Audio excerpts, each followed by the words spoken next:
मैं तो उनका दास हूँ और तुम कहाँ बड़े घराने की लग रही हो, तुम्हारा सुपास मेरे संग नहीं हो पाएगा।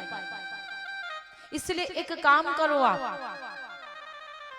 काम क्या करना है, उन्हीं के पास जाओ, क्योंकि भाई कहाँ वो राजा तो सुपर्णखा क्या बोले, अरे वो राजा है तो क्या हुआ, उनके पास स्त्री है। कोई भी नारी नहीं चाहती कि हमारे पति की एक मेहरारू और राजा है, कोई नहीं चाहती है। तो सुपर्णखा कहाँ चाहेगी, लेकिन लक्ष्मण जी ने बढ़िया से समझाया। लक्ष्मण जी ने कहा देवी अरे वो है राजा, ऐसा तो है नहीं कि तुमको नहीं खिला पाएंगे।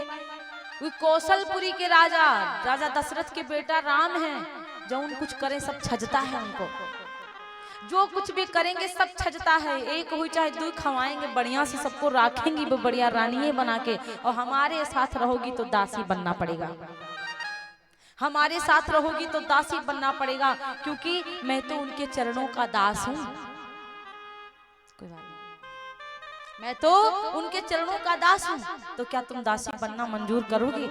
सुपर्णखा की आंखें टेढ़ी मेढ़ी हो गई, इसे कैसे हम दासी बन जाएंगे, हम नहीं करेंगे इससे विवाह। इसके मन में आया रामे बढ़िया है, वो राजा है, ये नौकर है, तो रामे के पास में जाना ठीक रहा। भैया तुरंत ये फिर राम और लक्ष्मण जी ने कहा एक बात और सुनो, सेवक सुख चाहे मान भिखारी, चाहे हमको सेवक मान लो चाहे भिखारी मान लो, भिखारिये हैं हम, उनके चरणों के भिखारिये हैं, सेवके हैं। इसलिए एक काम करो, हमारे पास कुछ सुपास नहीं हो पाएगा, उन्हीं के पास जाओ। सुपर्णखा दौड़ भागी, लोभी जस चह चार गुमानी, नभ दूध चाहत ये प्राणी। लोभी जो होता है उसको ज्यादा चाहिए, इसके मन में द्वेष भरा था। और जैसे इतनी बात लक्ष्मण जी की सुनी, दौड़कर राम के पास गई, बोली मैं उसके संग विवाह काहे के लिए करूं, अरे वो तो एक नौकर है, आप बढ़िया राजकुमार हो, आपके संग विवाह करूंगी। राम जी ने कहा अरे भाई वो झूठ बोलता है, वो नौकर नहीं है, वो भी तो राजा दशरथ का बेटा राजकुमार है ना है। राम जी ने कहा वो भी राजा दशरथ का वो मेरा छोटा भाई है, और बड़े भाई के आगे तो छोटे भाई सब सेवक होते हैं, और नौकर थोड़ी ना है, वो नौकर वौकर नहीं है, वो भी असली हिस्सेदार है वो। और जैसे सुपर्णखा फिर सुनी, फिर भाग करके गई, तो आसक्ति यही होती, इधर जाओ उधर जाओ उधर जाओ उधर जाओ, लेकिन उसकी बनती कहीं नहीं है। अब ये फिर भाग करके गई। लक्ष्मण जी बोले काहे के लिए उनकी बात में आ रही है, अरे वो तुमसे करना नहीं चाहते, इसलिए वो देखो कितने सुंदर लगते, सांवरे हैं, इतने सुंदर हैं, हम थोड़े ऐठुआ टाइप में हैं, तो प्रेमी पति सब चाहते हैं, ऐठुआ पति कौन चाहता है। सुपर्णखा फिर राम के पास दौड़ कर गई, जब भागी इधर उधर गई तो क्रोध आया, और जब ज्यादा इधर उधर करेगा व्यक्ति तो कभी ना कभी तो उसका असली पोल खुलेगा ही खुलेगा। क्यों भैया, इधर कहती हो हम आपकी तरफ, उधर कहते हो इधर हमारे मित्र उधर उनके मित्र, इधर पीछे से छुरा मार रहे हो दोनों की तरफ, तो कभी ना कभी तो आपकी सच्चाई अच्छे से आएगी कि कितने बढ़िया दोस्त हो तुम, है ना। तो इसकी सच्चाई अपने आप ही बाहर आ गई। कब आई, जब ये गुस्सा में आकर अपने असली रूप में आ गई, असली रूप में आई और जानकी की तरफ दौड़ी और कहने लगी कि मैं इसको खा जाऊंगी, जानकी को खा जाऊंगी ना, तब तुम मेरे संग विवाह करोगे। यही रोड़ा बनी है ना मेरे प्रेम के बीच में, इसकी वजह से तुम मुझसे विवाह नहीं करना चाहते हो। अब भैया जब असली रूप में आई तो बेचारी जानकी जी बहुत घबरा गई, और जब मैया जानकी इतनी भोली भाली बड़ी घबराई गई। सीता ही सभाए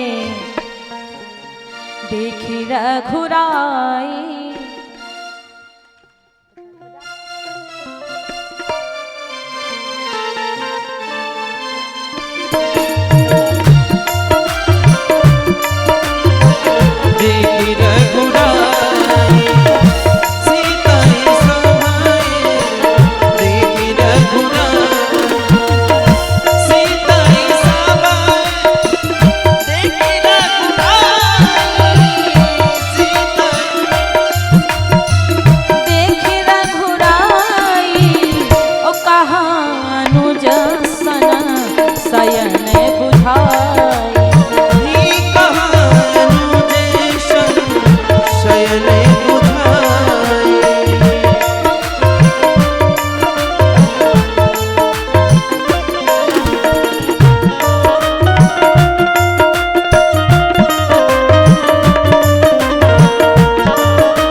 सीता जी को देखा भगवान श्री राम जी बड़ी खिसिया डर गई है माता जानकी, और ये खिसिया गई, क्रोध में आ गई है।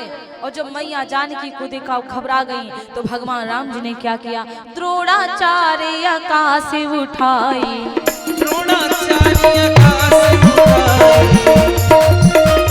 आकाश उठाई, द्रोणाचार्य आकाश उठाई, चार वेद श्रुति नाम बताई, द्रोणाचार्य आकाश उठाई, चार वेद श्रुति नाम बताई, द्रोणाचार्य आकाश उठाई, चार वेद श्रुति।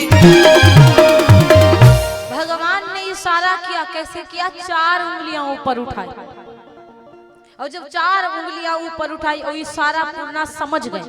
सबसे ऊंचा शरीर में क्या होता है, नाक। भाई सबसे ऊंची नाक होती, मुंह में सबसे लंबी नाक ही होती है। तो बोले नकटी बना दो इसको सीधे, कहे कि इसके शर्म लिहाज तो आ नहीं रही है। राम जी जानते थे इसका विवाह हो गया, फिर भी बताओ किसी नारी के सामने उसके पति को छीनोगी तब तो चट्टाना पड़ जाएगा। किसी स्त्री की इतनी हिम्मत, उसकी पत्नी बैठी हो फिर भी उसके पति पर डोरा डालो तो महाभारत हो जाएगी महाराज। आज मैया जानकी जी की तरफ जानकी बैठी, उसके बाद राम को जबरदस्ती अपनी तरफ खींच रही है। भगवान ने कहा इसको नकटी बना दो, इसके नाक नहीं, इसकी इज्जत नहीं है। लक्ष्मण जी ने नाक काट दिया, और जैसे चिल्लाई जानकी मैया रुको, नारी है मत काटो, तब तक कान उड़ा दिया, तब तक कान चले गए।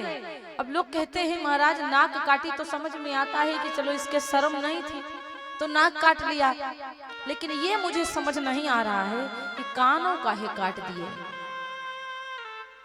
कान काहे उड़ाए। क्योंकि सुपर्णखा सुनती नहीं थी किसी की, ना लक्ष्मण की मानती थी ना राम की।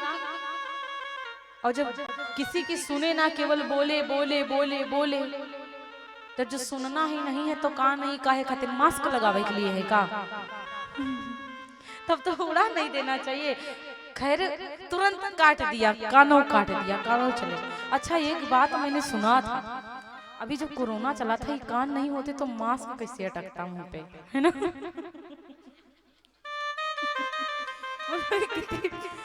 मतलब ये मैंने सुना था भगवान ने जो भी बनाया बड़ा अच्छा बनाया है ना भैया।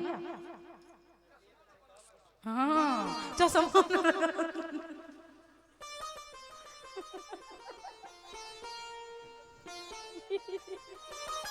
बाबा कह रहे चश्मा न लगाओ बनते। बोले व्यास भगवान की अब मेरी हंसी की नकल कौन करती है। एक इतनी सड़ी बच्ची है छोटी सी, वो कहेगी दीदी कैसे हंसती, तो कहेगी ऐसे।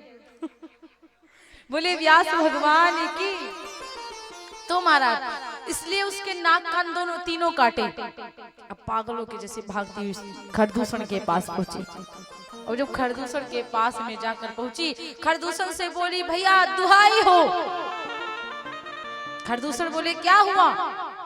सुपर्णखा ने कहा दो तपसी आए हैं पंचवटी पर, उन्होंने ये मेरे हाल कर दिया।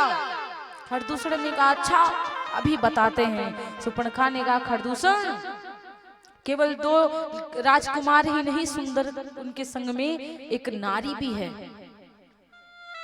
पूरे परिवार के दुष्ट हैं। अब भैया जैसे खरदूषण ने ये बात सुनी तो ये भूल गया कि हमारी बहन के नाक कान काटा है। नारी को याद कर लिया कि जाऊंगा उनसे कह दूंगा सुंदर नारी को मेरे हवाले कर दो तो तुम दोनों को माफ कर दूंगा। ये बुद्धि लगाया है। अच्छा राम जी जब देखे कि पूरी बारात आ रही हमसे युद्ध करने के लिए, राम जी ने कहा लक्ष्मण एक काम करो, जानकी को लेकर तुम गुफा में जाओ, हम इनको देखते हैं। अच्छा खरदूषण दो भाई हैं, खर अलग है दूषण अलग है। दोनों को वरदान है कि जब तक आपस में दोनों लड़ाई नहीं करेंगे तब तक मृत्यु नहीं होगी। तीसरा कोई चाहे कितना मारने की कोशिश करे इसकी मृत्यु नहीं हो सकती। जब भाई भाई आपस में झगड़ा करेंगे तभी मृत्यु होगी। तो जब ये बात रावण ने जब ये बात मतलब भगवान राम को पता ही थी, भगवान विचार करने लगे। देखिए सबको पता है कि इतना बन रहा है जो एक दूसरे के लड़ने जाए, दूसरे से एक दूसरे के खातिर दूसरे से लड़ने जाए, वो आपस में कैसे झगड़ा कर सकते हैं। नहीं करेंगे ना तो भगवान ने अपनी लीला फैला दिया। और जब भगवान ने अपनी लीला फैलाई तो खर में राम दिख रहे हैं दूसर को, और दूसर में राम दिख रहे हैं खर को। खर कहता राम को मारो, राम को मारो, लेकिन ये राम नहीं है, है दूसर। और दूसर भी कहता राम को मारो, राम को मारो, राम को मारो, लेकिन ये खर नहीं, ये दूसर नहीं, ये है खर। तो खर दूसर को एक दूसरे में राम दिख रहे थे। ऐसी लीला राम जी ने करी। और जब ऐसी लीला देखा तो एक दूसरे से झगड़ा करने लगे। वो उनको मार रहा है, वो उनको मारने की कोशिश करता, वो उनको मारने की कोशिश करता। इसी में प्राण चले गए दोनों के। भगवान ने खत्म कर दिया। अब जब सुपर्णखा को पता चला खरदूसर दोनों मारे गए, और जब खरदूसर दोनों भाई मारे गए तो त्राहिमाम, दुहाई हो दस्कंधर, दुहाई हो दस्कंधर, दुहाई हो। अच्छा, ये सभा में बैठा हुआ था खरदूसर। जब रावण ने ये बात सुनी तो रावण कहने लगा क्या हुआ है। और जब ये हाल देखा, पूरा नाक अलग है, नाक गायब है, वहीं पड़ी रह गई, कान भी वहीं पड़े हैं महाराज। अब क्या हुआ कि रावण ने देखा, रावण ने कहा ये बताओ तुम्हारे ये हाल को किसने किया। तो सुपर्णखा कहती है तुम आराम से बैठो, आनंद लो, बहन की नाक कट गई, कान कट गए। तो रावण ने कहा बताएगी कौन किया ये हाल। सुपर्णखा कहती है कि भाई दो लड़के राम लखन उस दंडक वन में आए हैं कि हम नारी, कि भाई दो लड़के राम लखन उस दंडक वन में आए हैं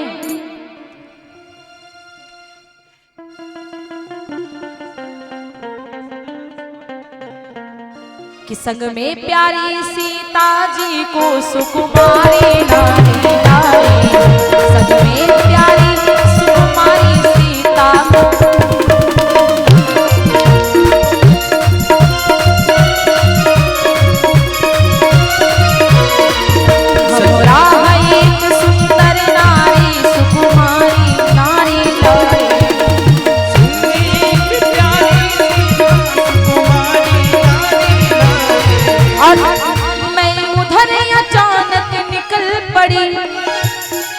उस नारी से मिलना चाहा। अभी भी झूठ ही बोल रही है, अभी भी झूठ बोल रही है ना महाराज। क्या बोली, मैं उधर अचानक निकल पड़ी, उस नारी से मिलना चाहा। इतने में छोटे तपसी ने मुझसे कुछ छल करना चाहा। इतने में छोटे तपसी ने मुझसे कुछ छल करना चाहा।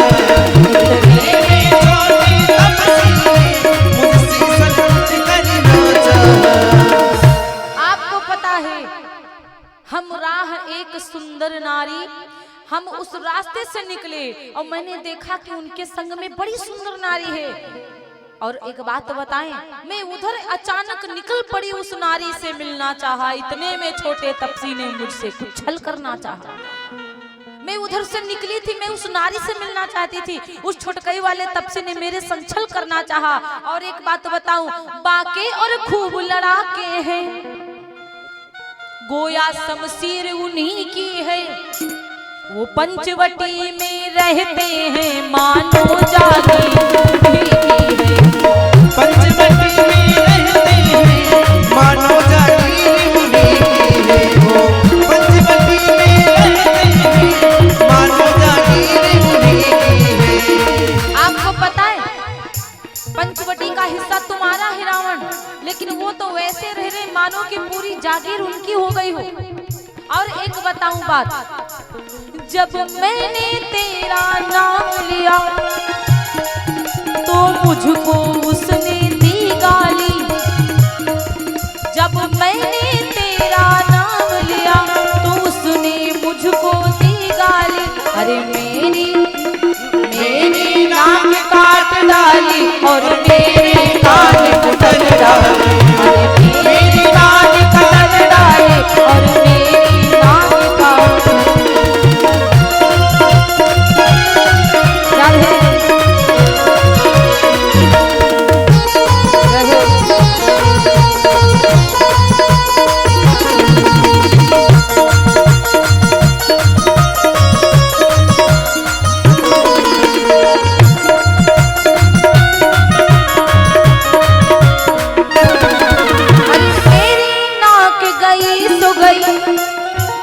अपनी नाक बचा ले तू, यदि जग में ऊंची नाक नहीं तो नकटा नाम धरा ले। जग में ऊंची नाक नहीं तो नकटा नाम धरा ले तो।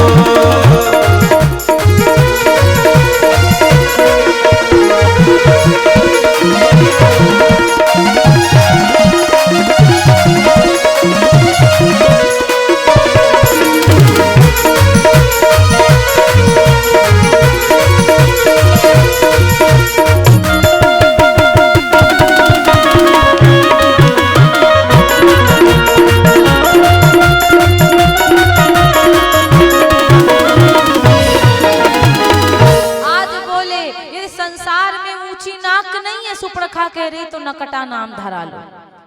मेरी नाक गई सो गई पर अपनी नाक बचा ले तू, यदि जग में ऊंची नाक नहीं तो नकटा नाम धरा ले तू।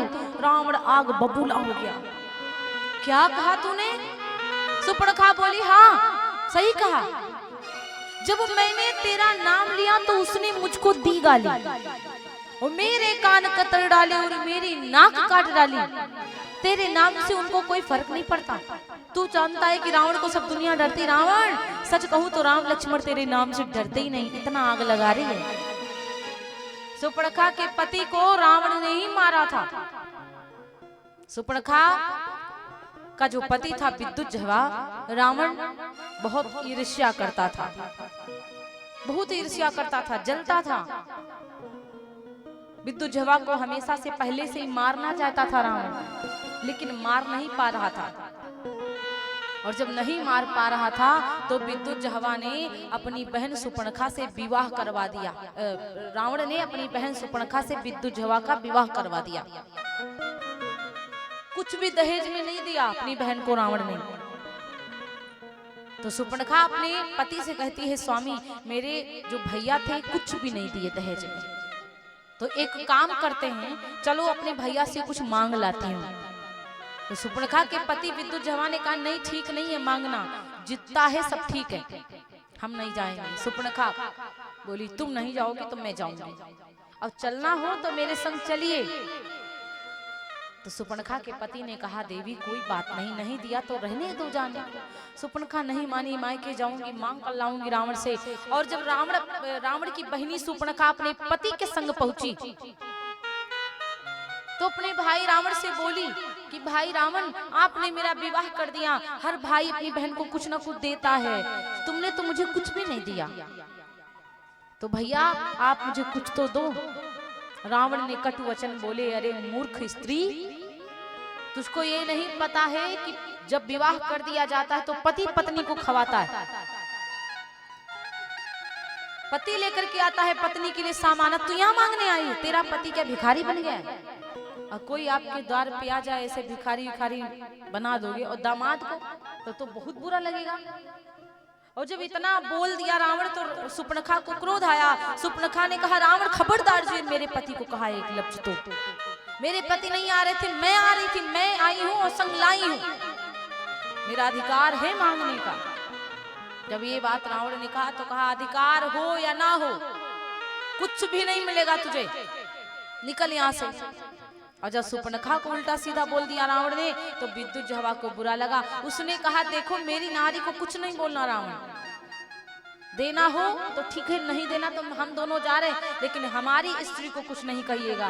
तो रावण लड़ना चाहता ही था, बदला लेने के लिए विवाह करवाया था, रावण युद्ध कर देता, झगड़ा करने लगा। धोखे से सुपर्णखा के पति को रावण ने मार दिया, अपनी बहन को विधवा कर दिया रावण ने। और जो रावण ने सुपर्णखा के पति को मार दिया तो सुपर्णखा विधवा हो गई, रोने लगी भैया कि अब मैं कहाँ जाऊंगी, कहाँ रहूंगी, किस स्थान पे रहूंगी। तो रावण ने कहा था कि पंचवटी का स्थान तेरा रहेगा, तू उधर ही रहेगी। और तब से सुपर्णखा ने कसम खा ली थी। सुपर्णखा ने विचार किया आज मेरे पति को मारकर आपने मुझे विधवा बनाया है, मैं कसम खाती हूँ लंका की एक एक नारी को विधवा ना बनवा दिया तो मेरा नाम सुपर्णखा नहीं। इसलिए महाराज सुपर्णखा ने कहा था उस समय कि तुम सम पुरुष न मोसम नारी, मैं चाहती हूँ कि मेरी लंका बर्बाद हो जाए और आप वही करने के लिए आए हो, आप रावण को ही मारने आए हो। इसलिए सुपर्णखा जो थी महाराज आज आग लगा दी। सुपर्णखा ने कहा मेरी नाक गई सो गई पर अपनी नाक बचा ले तू, यदि जग में ऊंची नाक नहीं तो नकटा नाम धरा ले तू। और समाज के बीच कोई कह दे कि तुम्हारी नाक नहीं है तो कितना तकलीफ होगी, यही सोचेगा कुछ हो करके तो मानूंगा ही। रावण ने कहा ईंट का पत्थर का जवाब पत्थर से ही दूंगा। उसने मेरी बहन की बेइज्जती करी, मेरी बहन की नाक काटी, कान काटे, मैं उसकी नारी को हरलाऊंगा, मारूंगा नहीं उन दोनों तपस्वियों को, उसकी नारी को हरलाऊंगा। और रावण सुपर्णखा ने कहा रावण खरदूषण को मार दिया उसने। तो रावण को असमंजस लगा कि रावण विचार करने लगा कि खरदूषण को मारना बहुत कठिन है, साक्षात भगवान को आना पड़ेगा मारने के।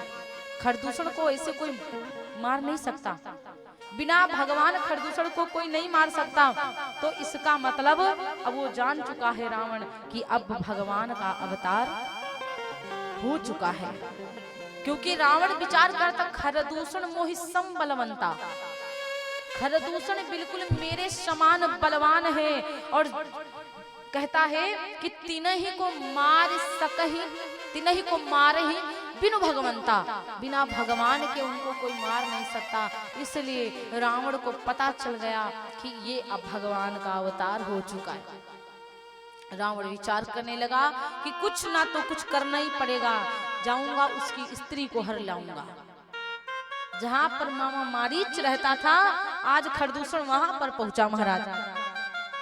और मामा मारीच जब देखता, आज पहली बार रावण आया, कभी रावण ने मामा मारीच का हालो नहीं पूछा खाते हो मामा या नहीं, आज आया है मामा प्रणाम। मारीच ने देखा आज रावण आया है, खुश रहो रावण, क्या बात है।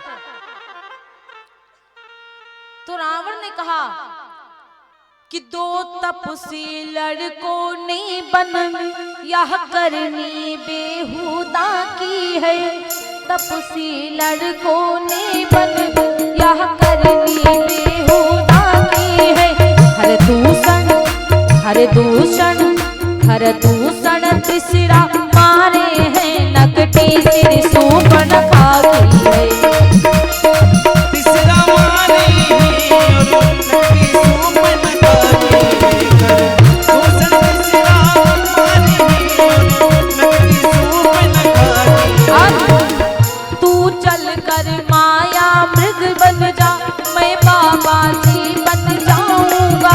तू राम लखन को बहकाना, मैं सीता को हर लाऊं।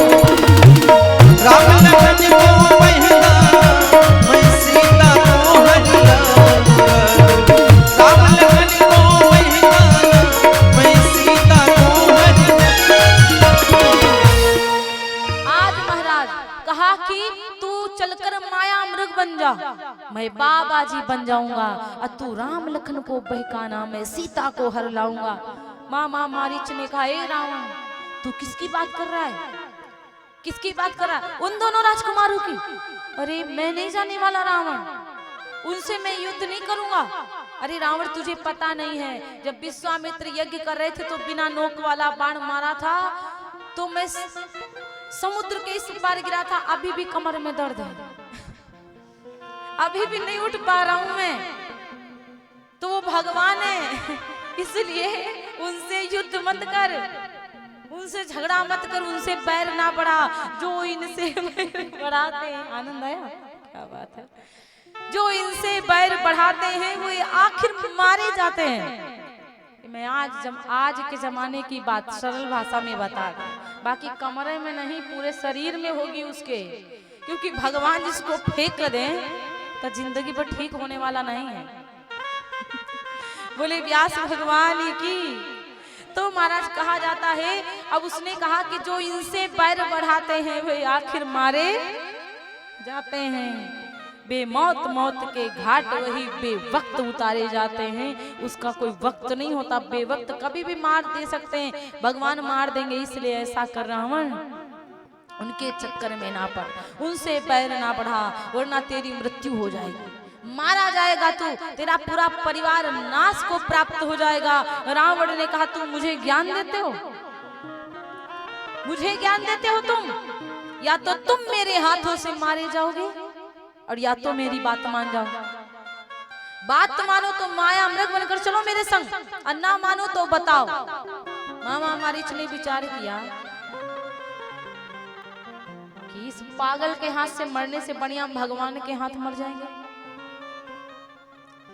इस पापी के हाथ से मरने से अच्छा हम भगवान के हाथों मरकर मुक्ति पा जाएंगे।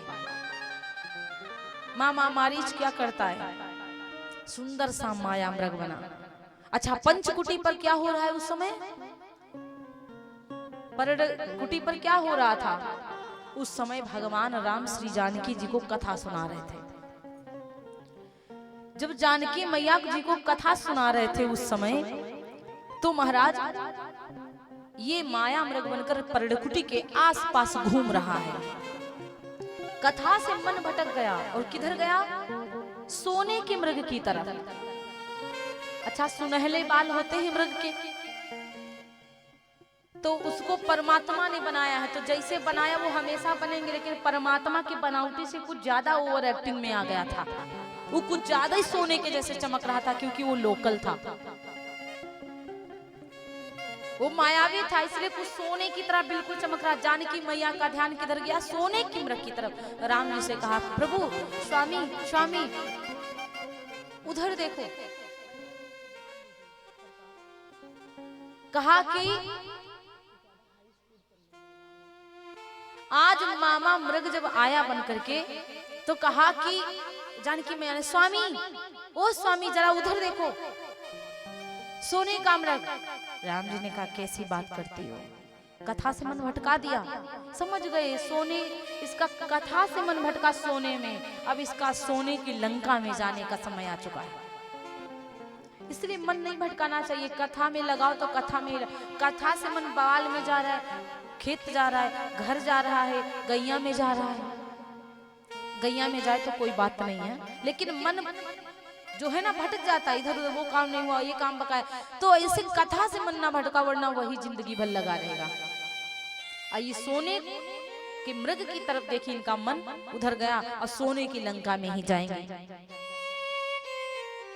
भगवान राम से कहा स्वामी स्वामी जरा देखो उधर सोने का मृग। भगवान राम ने कहा देवी ये मायावी है, तिलस्मी छाया है, ये कोई सोने का मृग नहीं है। जानकी मैया ने कहा स्वामी आप मुझे वो मृग लेकर के आओ, स्वामी आप मृग लेकर के आओ, मैं अयोध्या लेकर जाऊंगी, सबको दिखाऊंगी कितना सुंदर मृग है।